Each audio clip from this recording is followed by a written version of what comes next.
Bosnia, I went there for the whole of 1996 as part of the Allied Rapid Reaction Corps. General Sir Mike Walker, who subsequently became Commander-in-Chief, then Chief of the General Staff, then Chief of the Defence Staff, was our Corps Commander.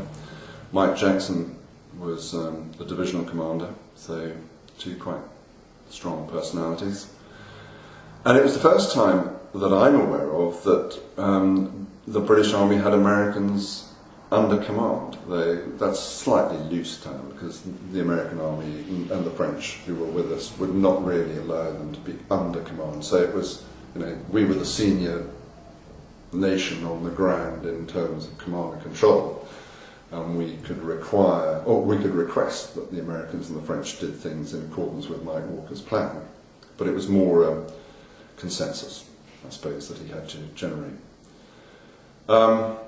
Unbelievable devastation in Sarajevo. Unbelievable. The Serbs had really, really gone to town to take it apart.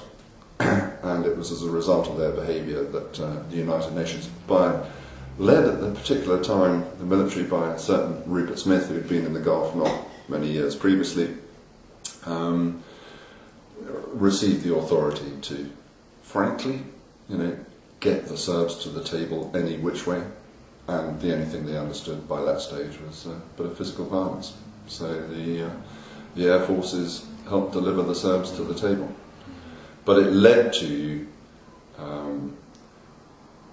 a very, very long-term requirement for the rebuilding of Bosnia. I mean, they say it's going to take 18 years to pick up all the mines that were sown during the Bosnian conflict. I can believe it. I mean, they were just randomly strewn around the place. So, very volatile. What was your job then? I was commanding the brigade in Sarajevo and the communications for the whole of the ACE Rapid Reaction Corps. So, communications to the American division, the French division, the British division, to the 4-star American headquarters in Naples, and also back to UK. By this stage, satellite communications had moved on quite a bit. Life was, the internet was kind of vaguely transportable into the field. Technically, quite a big challenge. But actually, once you worked out what had to be moved to where, once you clarified that, the boys and girls would get on with it and do it. But I was also responsible for the security on the ground, the sort of movement to and fro, and all this sort of stuff around the Sarajevo region area. 36 nations involved in it, I think, something like that. That was quite challenging. We had some amusing moments when the Ukrainians took over from the Italians guarding the Corps headquarters. That was the first time I'd ever had a Soviet bunch under command. That was quite fun. The Italians, the Italians bought all the creature comforts, including troops' comforts, as they were named. Very pretty girls they were, too. The French, appallingly bad cooks. Appallingly bad cooks. They didn't have professional chefs, so everyone thought, oh great, we're going to have the French, we'll get some great food. Dreadful.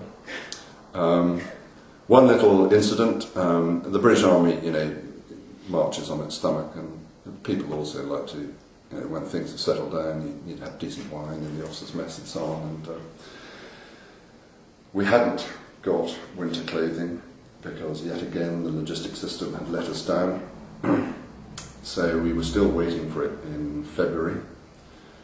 But kind of the word had got back to me that people wouldn't mind some decent wine in the officers' and sergeants' mess and corporal's mess and so on. I said, yeah, okay. Well, I was a member of the Wine Society. And the Wine Society promises to deliver anywhere, anytime. So we decided to test this. Suffice it to say that a very substantial order went on my credit card, which didn't bounce.